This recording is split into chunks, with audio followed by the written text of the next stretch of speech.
Hi, and welcome to Ivy English. I'm Angela. And I'm Wesley. Today is August 30th, and we're on page 84 of the magazine, and we're talking today about Fateful Fridays. 我们的中文标题是星期五爱神弗丽嘉日。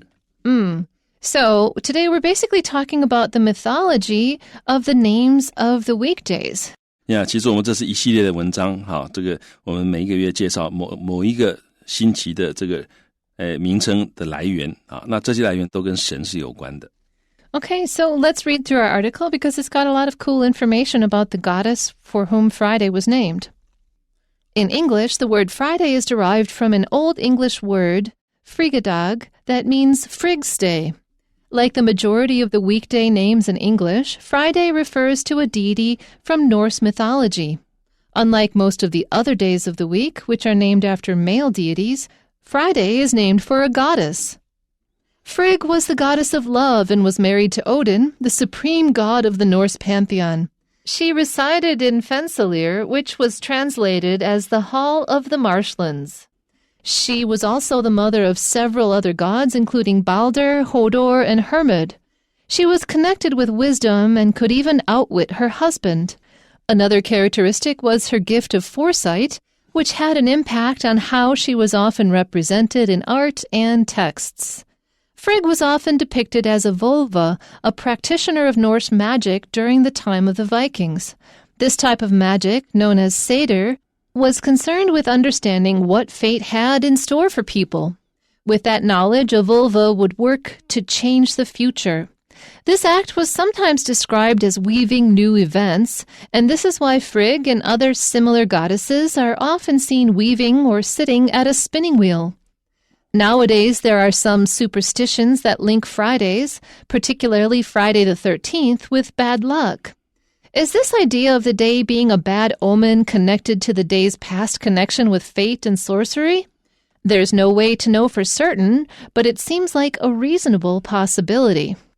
I mean, that is definitely one aspect of Fridays. Another one is that, for the Christians, Christ was killed on a Friday. Famously killed on a Friday, and their whole religion revolves around it. And so Friday also has amongst Christians this kind of poor connotation.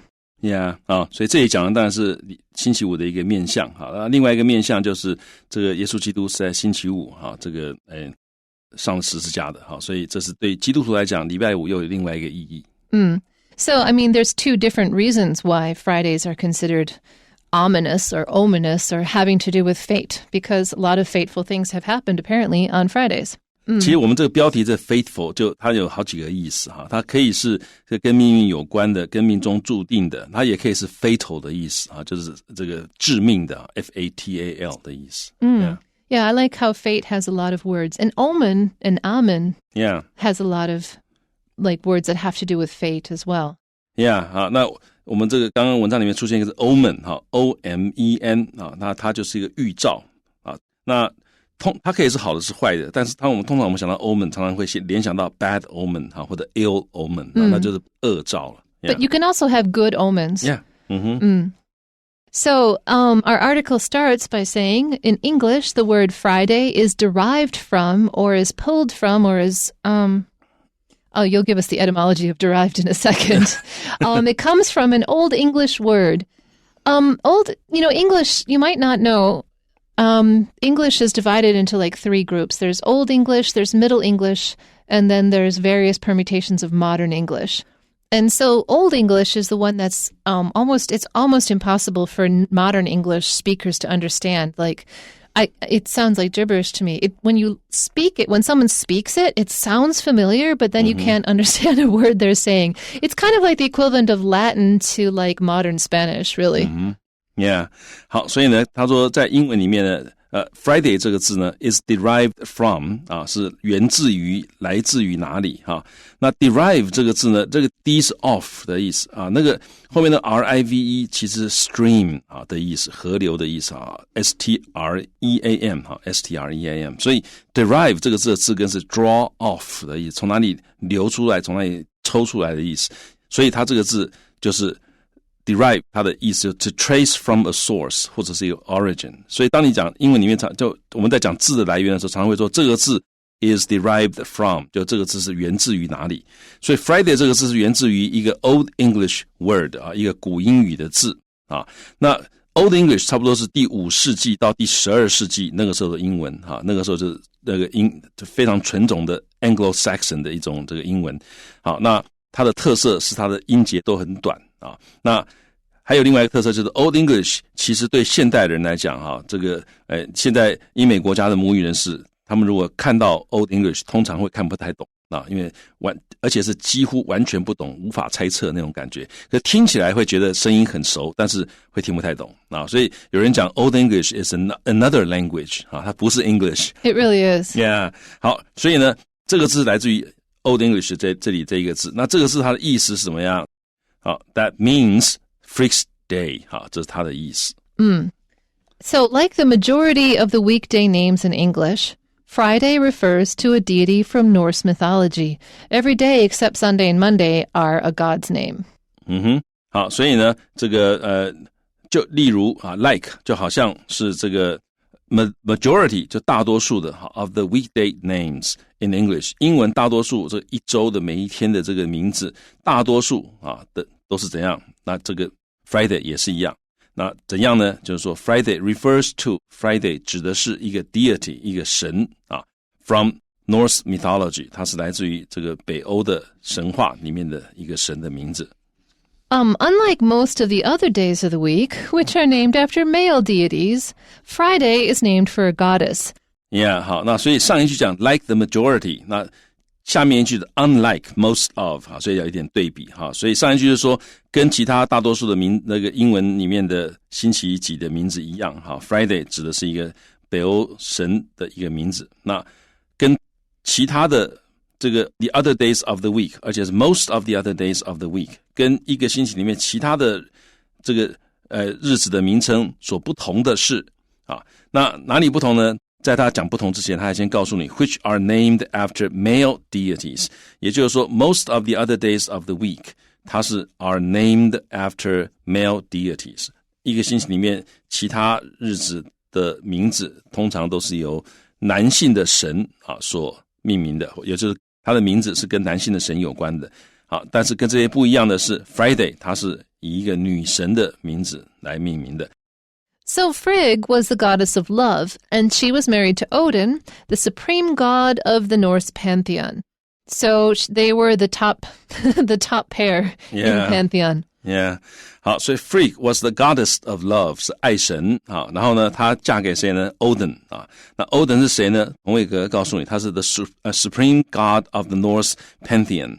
好，那 supreme 就是 paramount 最大的一个哈 ，P-A-R-A-M-O-U-N-T 哈 ，P-A-R-A-M-O-U-N-T the supreme god of the Norse pantheon 啊 ，pantheon pan 是 all 的意思，那个 theo 是 gods 的意思，所以 pantheon 这个字呢，它可以表示 all the gods of a people 啊，而且是 considered as a group， 所以把所有的神当作一个集合来讲啊，那相当于我们中文讲的众神啊，所以 Odin 同伟格告诉你，他是北欧神话众神里面的 supreme god， 是最高的那一个神，位阶最高的那个神。She resided in Fensalir, which was translated as the Hall of the Marshlands. And that doesn't sound that great, but actually, I mean, that's what they had. It was marshlands. Yeah. She resided in. To reside in 就是to have one's home in somewhere 也就是 to live in a place 通常是 permanently 当然也有可能是 for an extended period of time 所以他住在哪里呢？住在这 Fensalir 这个地方，然后呢逗点告诉你 which was translated as 它可以翻译成为 the Hall of the Marshlands。 那我们中文的翻译很美叫雾海之宫但其实 Marshlands 就是沼泽地 Yeah。 So she was also the mother of several other gods, which often happens in these old pantheons of gods. And she was mother of people including Balder, Hodor, and Hermod. 那她也是 the mother of several other gods， 有其他几位神的妈妈那包括底下这3位神。So she was connected with wisdom. She was an Athena-like figure and could even outwit her husband. And if her husband was considered the top god, then that's kind of an achievement. Yeah. She was connected with 就她跟什么连接在一起，跟什么有关呢？跟 wisdom 有关。所以呢，她是 goddess of love， 她是爱神，但是她也是跟智慧有关的神，而且她甚至于可以 outwit her husband。好，这个 outwit 是以机智胜过，就是比谁聪明的意思outsmart 的意思。好，这个 outsmart 好 outsmart 也就是在聪明，在才智在这个 cleverness 或者在 cunning 方面呢都超过了她的先生。Another characteristic was her gift of foresight. Foresight means seeing before, which means that you can see things in advance, which means predict things, which means that you're a fortune teller, basically. And this had an impact on how she was often represented in art and texts, because this is a characteristic of the gods, so of course they're going to depict it or show this in representations of her.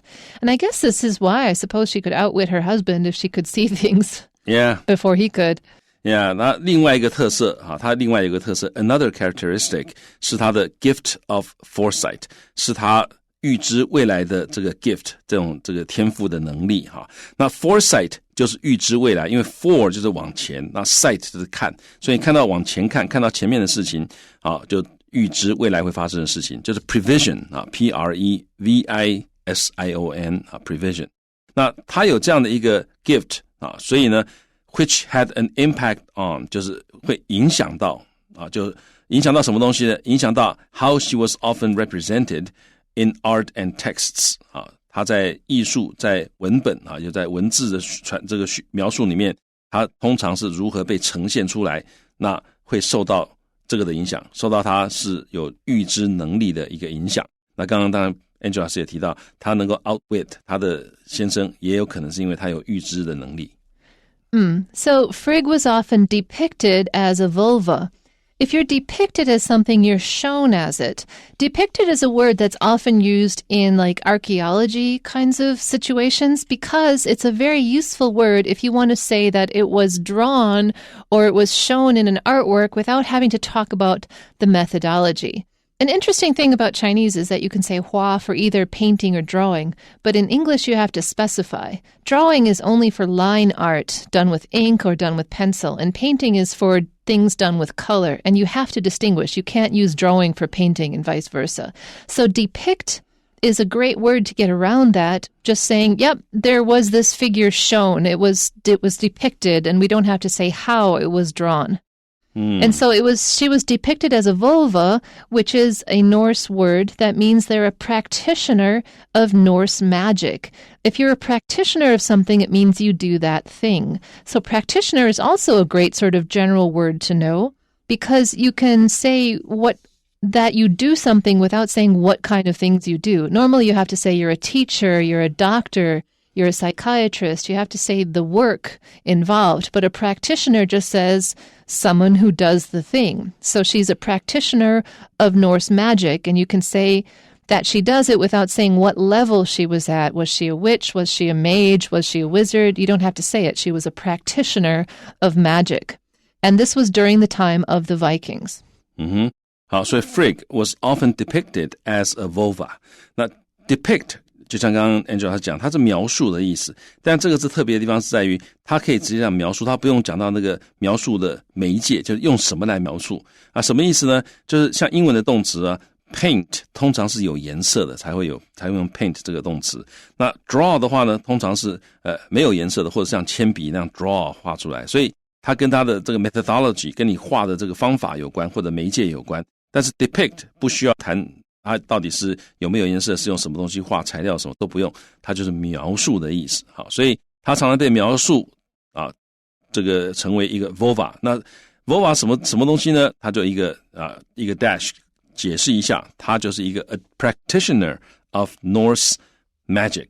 那 practitioner 就是 one who practices something。这个 practice 不是练习，而是做，所以 practitioner 就是这个实作者。真去做的人所以通常他指你做的是个 occupation， 是个 profession， 或者是某一种 technique一个实行者，一个实际在做的人。所以这里用 practitioner 也是一样，它可以避免了其他的有不同联想，什么 witches 或者witch 或者什么 wizard 都不用了啊。它这里直接说它是个 practitioner of Norse magic， 也就是说他是一个北欧魔法的施法者，你可以这样去翻译practitioner。那这个是什么时候他的这个事情呢？是在这个 The Vikings 在北欧海盗那个时间，那段时间里面他是一个魔法的这个施作者。So what kind of magic was she a practitioner of? Well, this type of magic was known as Seder, and it was concerned with understanding what fate had in store for people. So it was fortune-telling magic or future divining magic.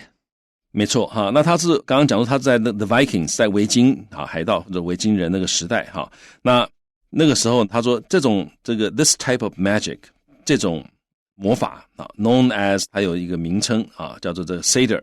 那这种魔法呢 was concerned with was concerned with 就和什么有关？它和什么有关呢？它和 understanding 它和了解 what fate had in store for people 有关，也就是它其实就是这个预知未来会发生什么事情这个 in store in store 的意思其实就是 about to happen 的意思那或者是forthcoming forthcoming forthcoming 或者是 imminent imminent imminent 好，所以英文里面常常讲说 what fate has in store for you 就是命运已经准备好什么东西很快就会发生的，就会发生在你身上的东西所以 in store 或者你可以说 what great trouble in store for someone 这糟糕了，他前面有很多麻烦等着他所以 in store 在这里是这样的一个用法。Honestly, I think that's one of the biggest concerns of people across the globe is what happens next and how can we be ready for it? Yeah, 大多数人大概都会很关心接下来会发生什么事情，我可以做什么样的准备。So with that knowledge, the interesting thing is that knowing what was happening, then a Volva would work to change the future. They didn't just tell the future, they actually worked on changing it, which is kind of a way more powerful magic in a way. Yeah, 所以with that knowledge 就是当他知道 what fate has in store for people 的时候呢，那有了这样的知识之后 Volva 就可以 work 他可以开始想办法 change the future 改变未来。好，那这个倒是跟这个很多或者是跟一些所谓的 fortune teller 不一样的地方有的时候 fortune teller 只能跟你说这个以后会怎样发生不过中文好像也会这样讲，就是有的时候有些东西可以改运有些没办法改so some things you can change or some future you can change, some you cannot. Yeah. It's interesting. So the act of trying to change the future was described as weaving new events. Now, weaving, of course, means making cloth. And that this is why Frigg and other similar goddesses are often seen weaving or sitting at a spinning wheel. And what I love about this is something that's really kind of not well understood anymore in our technologically, like we've got so much technology at our fingertips now, and what people kind of forget is that weaving and cloth making is one of the earliest technologies. Yeah. And actually what's more interesting is computer technology was developed because of weaving techniques. Actually, the history of computers is bound up very closely with the history of weaving, which is not something you think of at all. You think of computers are computers and cloth is cloth so cheap and available now that we kind of forget how important it was culturally and how difficult it used to be to make it.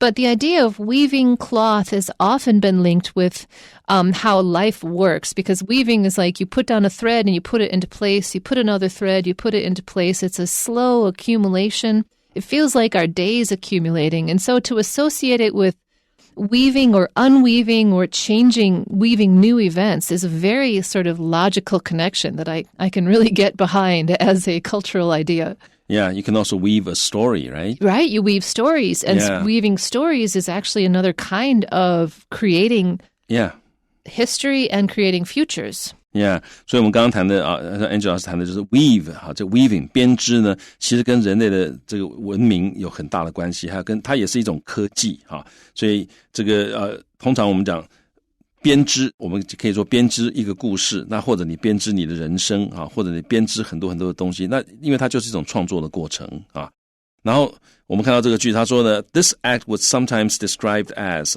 这样的一个举动呢，有的时候被这个描述成为 weaving new events 在这里它是编织新的一些事件，因为他想办法 change the future 嘛那所以呢，他说 This is why Frigg and other similar goddesses， 所以这就是因为这样子，所以呢 Frigg 和其他的一些类似的女神呢 are often seen， 通常你看到的时候他们都在干嘛呢？ are often seen weaving， 看到他们的时候他们多半都在编织这个地方虽然是被动are often seen， 但是这个 see 的用法还是一样，就是 see 加受词之后后面可以加 VING， 也可以加原形动词加 VING 意思就是看到它正在发生，所以这个地方 they are seen weaving 就他们被看到的时候他们是在编织的意思或者是 they are often seen sitting at a spinning wheel 或者是我们看到他们的时候他们通常是坐在这个一个纺车的旁边那这个 at 不是坐在纺车上面，这跟 sitting at a table 或者 at a desk 一样的 at 就是坐在旁边的意思So I just want to make a quick distinction because when I was little, I didn't realize there were two different things. A loom is where you weave cloth, and a spinning wheel is where you make the thread. So you first make the thread on the spinning wheel, and then use the thread to set up the loom to weave cloth. 所以英文另外一个房子 loom L-O-O-M loom 这个字呢，它是这个织布的它是织布机那这个 a spinning wheel 它是做那个线的，它是织那个线，把那个线做出来的所以我们中文叫纺车，它纺的是那个线那 loom 它是织布的and these are different things. Nowadays, there are some superstitions that link Fridays, particularly Friday the 13th, with bad luck. Although the idea of Friday the 13th being bad luck is actually a very modern idea. It's like, I don't know, about 100 years old, around thereabouts? Not that old. Yeah. 所以到 nowadays 现在呢有一些 superstitions 有一些这个迷信它会连结 Fridays 尤其是 Friday the 13th 尤其是13号星期五那跟什么连结呢 link A with B 把这个 A 就是 Fridays 跟 B bad luck 厄运连在一起，所以很多人现代大家有那种迷信就是说哎呀13号星期五不吉利Yeah.But is this idea of the day being a bad omen connected to the day's past connection with fate and sorcery? It's very likely that that's true, that because Friday is the sorcery day, it's the future-telling day, it's Frida's day, it's likely that people are like, a Friday is always going to have more ominous connections. It's going to have more to do with fate than any other day of the week.Yeah, 好，所以底下这个句子呢，各位其实看清楚它结构就很清楚了解的。它是 is this idea， 然后 blah blah blah connected to 另外一件事情所以这个想法会不会跟另外一件事情是有关联的所以什么想法呢 ？Is this idea of the day being a bad omen 就是礼拜五 the day 就是 Friday， 它是 being， 因为为什么 being 呢？因为是 of the idea of 后面会有一个 being 所以。礼拜五是一个 bad omen， 是一个恶兆，不祥之兆，这样的一个 idea is it connected to 它是不是和什么有关呢？和 the day's past connection with fate and sorcery 是不是因为这个礼拜五它 past 过去它是 connection with 它过去跟什么的连接呢？跟 fate 命运跟 sorcery 跟魔法，是不是因为过去它跟魔法跟命运有关，所以大家觉得它有恶兆呢？是不是这样子呢？ There's no way to know for certain. It's not possible that we can know this, but it seems like a reasonable possibility. It really seems that that might be true, and that's a really cool thing. Yeah, 那其实各位可以把这个整个句子学起来。There's no way to know for certain 就是我们没有办法确定，没有办法可以知道确定的知道是不是这样子。There's no way to know for certain 就是确定。But it seems like 但是看起来好像是一个 reasonable 合理的 possibility 可能性所以我们没有办法确定礼拜五不吉祥是不是因为以前它跟 fate 跟 sorcery 有关系没有办法确定，但是看起来这好像是一个合理的一种可能。It would have been so much more fun if this article also happened on a Friday, but anyways, that was alas not to be. However, we hope that you join us again tomorrow for more Ivy English. Until then, bye-bye.